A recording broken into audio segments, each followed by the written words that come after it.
Okay, my question goes to the platform now. We see in newspapers and magazines, we read when this job advertisement, you find out one requirement must be 10 years working experience. We, as I'm going to graduate, soon I'm graduating, and I'm expecting a job. Now, how can it happen that I will get that job? Because they need 10 years experience, 5 years experience. Good. Next. Yeah, give the mic to the guy behind you. Or in front, whichever. Okay, whichever. Go on, go on. Good. Go ahead. Thank you. My name is Ben Musioka. I'm a student at Scott, doing my Bachelor of Theology, and I'm a pastor of a local church. My question is going to Mr. Mutungi. From what I'm getting, even from this panel, is that the county is very busy trying to get us, the people of Machakos, water. But I find it ironical because the same county is allowing sand to be scooped from our rivers, and through that, we are losing water. So how is it, where is the connection? Thank you so much. Good. Yeah, behind you. Ben, behind you. Okay, go ahead, yeah. Yeah. My name is Peter Muli, a student of Lloyd Kenyatta University, and my question is directed to Mr. Mike. Mr. Mike, you say you deal with youth empowerment economically, education, and also I believe that students from university of our long vacations, we are very idle, and that leads to degrading of our minds and our brains, since we are only beings with brains. Animals have minds, so we have brains, we are lucky. I think there should be forums for us, because you find around over 4 months you're at home, you have nothing to do, you end up being adapted to some characters like drugs and funny things here and there, and we are very idle. So I think you should create forum for students. Yeah. Good. Next. Thank you. My name is Thomas Musioki from St. Paul's University. You have to speak up a little louder. Yeah, my name is Thomas Musioki from St. Paul's University. I'm the chairperson of Student Council. And my questions goes to the governor. First of all, I want to know what plans are there to help the needy students, those who want to access university education. And also, the other question, also going to the governor. I want to know, most of the development that we are seeing them around the town. What are you doing to the people around the village, rural areas, because they feel much marginalized? Of course, we're talking about agriculture, business, that you're empowering them. What is the work of the agriculture board? We never see anything that they are doing. People are there, farmers are there, farmers are there, they have crops, but they don't have the market. You find, like, for example, a person is growing like maize. You don't have the market to sell those crops. And also we have business people. They don't know where to access these Uwezo funds. They don't have the knowledge. So what are you doing about that? Thank you. Good. This side, any questions this side? No? My question about unemployment. Is the mic? Is the mic? I asked a question about unemployment for the youth, which is stipulated in Article 55. So I don't know what the government is doing or what you are doing to ensure that there are quite a number of graduates still in town struggling to be employed. And so what are you doing to help these ones? Thank you. I wish the governor was here to answer most of these questions, but we'll try and see if we can get some answers. Go ahead. Thank you. My name is Lawrence Matolo from School of Agriculture and Management, Machakos University College. We have talked about unemployment, and my question is directed to Mike Mutungi and Margaret. Now, there is this approach of business for prosperity, whereby development partners like you, that is BD and Choose Life, go out of their way and support the development of the expansion of businesses with a view of creating employment. Have you thought about it? The other one is that Kenya is divided into ecoclimatic regions that are characterized by favoring some types of crops. Like when I talk of Kiambu, I'm talking of coffee. Kericho, tea, Narok, wheat, and that kind of thing. Have you thought of a cash crop that is favored by the climate of Machakos County or the lower southeastern region that is not entirely dependent on rainwater? Thank you. Thank you, Lawrence. Okay, Ben, Mike Mutungi, Ben's question there about sand in rivers, rivers losing water. What can be done? Let's look for some solutions. What can be done? Well, I think with regard to sand, there's a lot we can learn a lot from some of the development countries like Sweden. Now, one recognizes that, yes, we need sand as an economic activity, but the problem is the degradation, so that you are destroying the rivers. And what I've seen in some of those countries is putting in place mechanisms so that those people who are harvesting from the environment or the river, for example, they're also putting back resources to ensure there's a long-term sustainability. So, and they've come up with the ways of charging a levy where they ensure that you give back directly to the particular environment. But Jeff, let me just talk about youth unemployment, because I think that has been asked quite a lot. Go ahead. And it sounds like it's a major issue. And I don't, personally, I don't think that as a government we are doing sufficiently to address youth and unemployment, because it is a major security risk. And some of the things that you are doing, for example, is somebody said youth don't have they don't have CVs that can be able to be used for employment. So what we are doing is that we are giving youth opportunities, like in my organization, to come and be an intern for a period of 3 to 6 months. And during that time, they work under finance or monitoring and evaluation or different departments, and we use that time to help them build their CVs. And then after that, we write a recommendation letter when they're leaving so they can find employment.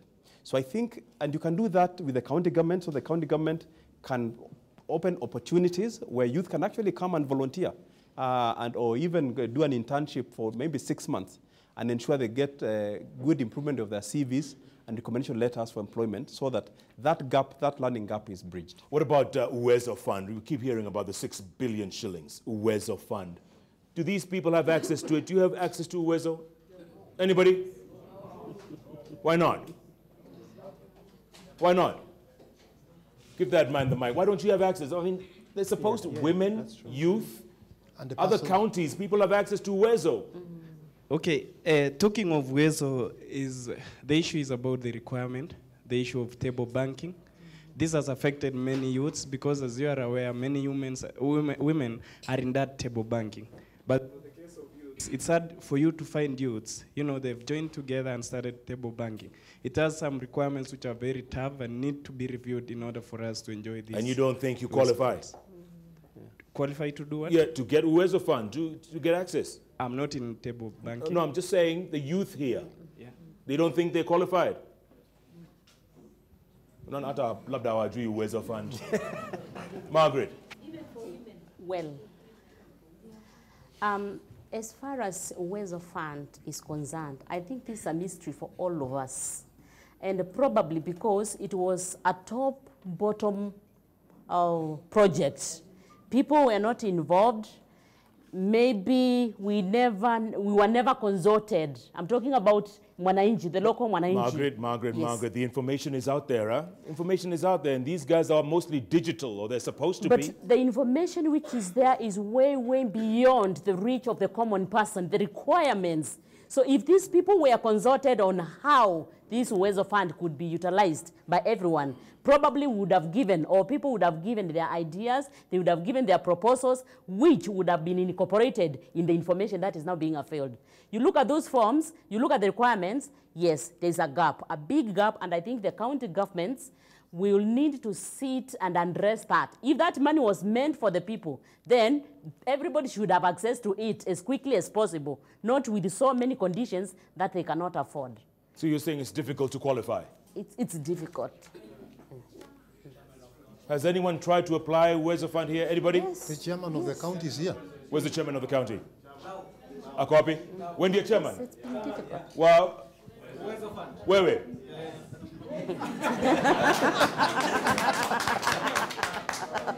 Abu Patia chairman, Mike. Yeah. Chairman, Thank you. I'm Fred Lau. I'm also the chairman, Uwezo Fund, Machakos Town constituency. I'm shocked to get information from Margaret, who happens to be crisscrossing 3 counties, and she's not aware of Uwezo Fund. We have tried very much with Ken. Actually, he's very much tried to mobilize the people with the disabilities. And as I speak here, Machakos Town constituency has received over 300 forms that have been well and duly filled by the applicants. What we are saying here is youth like lamenting. They like free gifts. It isn't until we put these conditions, because this is a loan. This is a revolving thing. If you look at the Youth Enterprise Fund, the youths who borrowed it have devoted. We need to put into mechanisms, and it is by law. This is not just an issue of the county government. This is a national government fund. It is not county government fund. And what I'm saying, so many youths have come from Machakos Town constituency. They have applied. It's only that we have not done the disbursement of the funds. Why? Because you are waiting for the service provider who has to give the capacity to our groups who lack the capacity. So Fred, what you're saying is that people here are just lazy. Yeah. And what is happening, the capacity, let me finish. There was a tender that was issued by the government about the service providers who are to give capacities to our people.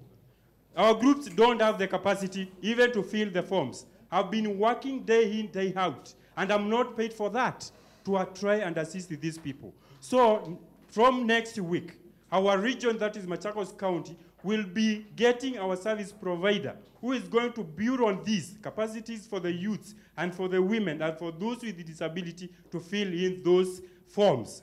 And on the same, also you'll be trained on the 30% procurement and disposal. That special reference to the youth and to the women and to those with disabilities. Thank you, Fred. So it's a process. Okay, thank you, Fred. Go. My name is Cecilia Silamosa, Sub-County, Kangundo, Chair, Maendeleo ya Wanawake. Now I am asking this. We talk about Uwezo Fund. You explained so well through talks and wherever. But this thing has never been put on action. But you heard, they're waiting for the service provider. No, not waiting for the service provider. Maybe those forms he's talking of, they are in Machakos here. But they're not on the other sub-counties, because it has not reached to the other sub-counties.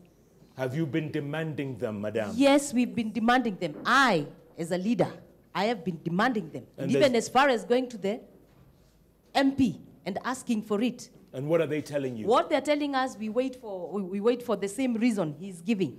And he's talking about the forms have arrived. We have not seen them with our own eyes. The first time they brought 3 types of forms. First one, it slept. Third one, tap. So I just wonder how. We talk of Uwezo everywhere, but it has never come to exercise. Yeah. Go. Student chairman in Machakos University. Position Ghani. And I want to oppose what Fred is saying. One thing, all the youths are qualified, but the terms and conditions about those Uwezo funds are not favorable to the youths. Again, about the forms for us to fill. Uwezo ukapata within, you have to struggle so that you can get those forms. So, friend, what you are telling us, I think is false information. Thank you. So you think Fred is lying? Exactly. You think Fred is not telling the truth? It's not the truth. Most of you they are qualified, but about the terms and conditions are not favorable. About the forms to get, you have to struggle. So there's a disconnect. Exactly. Fred, they say you're lying. They say you're lying, Fred. Who thinks Fred is a liar? Who thinks Fred is telling the truth?